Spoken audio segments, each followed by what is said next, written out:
Hello viewers, சிறுகதைக்கு ஆசை சீரியலோட நாளைக்கு எபிசோட கற்பனை கதையை சொல்ல போறேன், கேட்டு என்ஜாய் பண்ணுங்க. பாடா நடிப்ப ஆரம்பிக்கலாம் அப்படின்னு கீழே விழுந்து கை வலிக்கிற மாதிரி நாடகம் போட்டு மீனாவை டெக்கரேஷன் வேலைக்கு மண்டபத்து பக்கமே அனுப்பாம செஞ்சுட்டோன்ட்டு சந்தோஷப்பட்டுட்டு இருக்காங்க. மீனாவும் அத்தை, நான் ஒரு பெரிய ஆர்டர் எடுத்து வச்சிருக்கேன், நான் அங்க போகலன்னா இதுக்கப்புறம் என்னால பிசினஸே பண்ண முடியாது, இது வரைக்கும் எடுத்து வச்சிருந்த பேரும் கெட்டு போயிடும், அது மட்டும் இல்ல 50,000 ரூபாய்க்கு பூவெல்லாம் வாங்கி வச்சிருக்கேன், அது எல்லாம் வீணாய் போயிடும், நான் போயிட்டு எப்படி பண்ணணும்ட்டு சீதா கிட்ட சொல்லிட்டு மட்டுமாச்சு வந்துடுறேன் அப்படின்ட்டு விஜயா கிட்ட சொல்றாங்க. அதுக்கு விஜயா சொல்றாங்க, ஆமா 1000 கோடி ரூபாய்க்கு பிசினஸ் பண்ணிட்டு இருக்கா, அப்படியே பிசினஸ் லாஸ் ஆயிடும், தெரு தெருவா பூ வியாபாரம் தான் பண்ணிட்டு இருக்கேன், என்னமோ இந்த குடும்பம் தான் முக்கியம், நான் தான் முக்கியம்னு பேசிட்டு இருப்பேன், இப்ப நான் கீழே விழுந்து கை வழியில இருக்கேன், நீ என்னன்னா பூ கட்ட போறான்னு சொல்ற, இதுதான் நீ இந்த குடும்பத்தை பாத்துக்கிற லட்சணமா, ஒழுங்கா போய் எனக்கு சுடு தண்ணி எடுத்துட்டு வந்து ஒத்தர வச்சு விடு அப்படின்னு சொல்றாங்க. இப்படி கேட்ட உடனே மீனாக்கு என்ன பண்றதுனே தெரியல, அவங்களும் போயிட்டு சுடு தண்ணி ஒத்தன வைக்கிறாங்க. விஜயா அடுத்து இவளுக்கு வேற எதனா ஒரு வேலை வாங்கணுமே அப்படின்னு சூப் வச்சு கொண்டு வந்து கொடுக்க சொல்றாங்க. மீனாவும் அத்தை, நம்ம வேணும்னா ஹாஸ்பிட்டல் போயிட்டு வந்துருவோமா அப்படின்னு கேக்குறாங்க. அதுக்கு விஜயா சொல்றாங்க, நான் உன்ன சூப்பு கேட்டேன், அந்த வேலையை மட்டும் நீ செய்யி, என்ன பண்றது எங்க போறதுன்னு எனக்கு தெரியும் அப்படின்னு சொல்றாங்க. அதுக்கப்புறம் மீனாவும் சூப் வச்சு கொண்டு வந்து கொடுத்துறாங்க. அந்த நேரம் பார்த்து மீனாக்கு முத்துக்கிட்ட இருந்து போன் வருது. என்ன மீனா, நான் பூவெல்லாம் கொண்டு வந்து மண்டபத்துல வச்சுட்டேன், சீதாவும் டெக்கரேஷன் பண்ண தேவையான ஆளுங்களை கூட்டிட்டு வந்துட்டேன், நீ வந்து ஆரம்பிச்சிடலாம் அப்படின்னு சொல்றாங்க.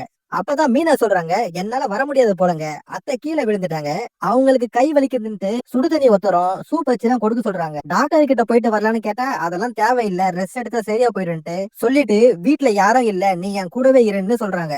இப்ப நான் என்ன பண்றதுன்னு தெரியலன்ட்டு மீனா முத்து கிட்ட சொல்றாங்க. உடனே முத்து, ஐயோ அம்மாக்கு என்ன ஆச்சு, இரு நான் வீட்டுக்கு வரேன், அதுக்கப்புறம் நீ மண்டபத்துக்கு வந்து வேலையை பாருன்னு சொல்றாரு. ஆனா மீனா சொல்றாங்க, அத்தைக்கு ஒண்ணும் இல்லைங்க, நீங்க அங்க இருந்து இங்க வந்து நான் இங்க இருந்து அங்க போயிட்டு வேலை பண்ணதெல்லாம் சரி வராது, சுத்தமா டைமும் பத்தாது, இப்ப ஆரம்பிச்சாதான் சரியா இருக்கும், அதுக்குதான் என்ன பண்றதுன்னு யோசிச்சுட்டு இருக்கேன்னு சொல்றாங்க. அப்பதான் ஸ்ருதி கொடுத்த செல்போனை மீனா பாக்குறாங்க.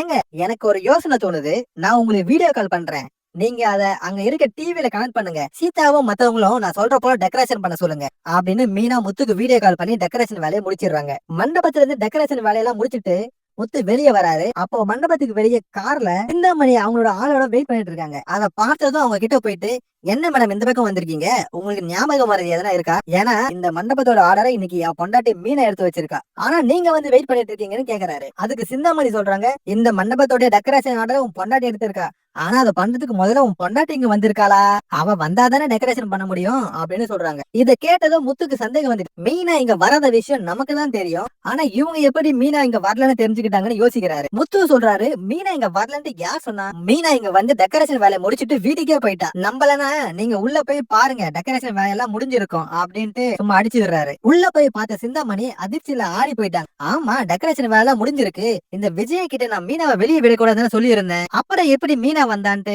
இவங்க மனசுல நினைக்கிறேன்ட்டு வெளியே பேசிட்டாங்க. முத்து நேரா வீட்டுக்கு போறாரு. அங்க போயிட்டு மீனா ஃபங்க்ஷன் டெக்கரேஷன் தாறுமாறு, எல்லாருமே பாராட்டி தள்ளிட்டாங்க, நம்ம கிட்ட பேசின பணத்தை விட 20,000 ரூபாய் எக்ஸ்ட்ராவே கொடுத்திருக்காங்க, அது மட்டும் இல்ல இனிமேல் அந்த மண்டபத்தில் நடக்கிற மொத்த ஃபங்க்ஷன் ஆர்டரும் நமக்கே கொடுக்கறேன்னு சொல்லிட்டாங்க, இத புடி, நம்ம செலவெல்லாம் போக 1,00,000 ரூபாய் நமக்கு லாபம் கிடைச்சிருக்கு, இது நீ சம்பாதிச்ச பணம் அப்படின்ட்டு மீனா கையில 1,00,000 ரூபாய் கொடுக்குறாரு. இத பார்த்த உடனே விஜயா, என்னது 1,00,000 ரூபாவா, மீனா நீ காலையில இருந்து எங்கேயும் போல, வீட்லயே தான் இருந்த, எப்படி டெக்கரேஷன் வேலையை பண்ணிருப்ப, அதுக்கு மீனா சொல்றாங்க, நான் வெளியே போய் டெக்கரேஷன் வேலை பார்க்க கூடாதுன்ட்டு நீங்களும் அந்த சிந்தாமணியை கூட்டு சேர்ந்து என்ன வெளியே விடாம வீட்லயே இருக்க வச்சிட்டீங்க, என்ன பண்றதுன்னு யோசிக்கும் போதுதான் ஸ்ருதி கொடுத்த போன் எனக்கு பெரும் உதவியா இருந்துச்சு, நான் இங்க இருந்தே வீடியோ கால் பண்ணி டெக்கரேஷன் வேலையை முடிச்சிட்டேன் அப்படின்னு சொல்றாங்க.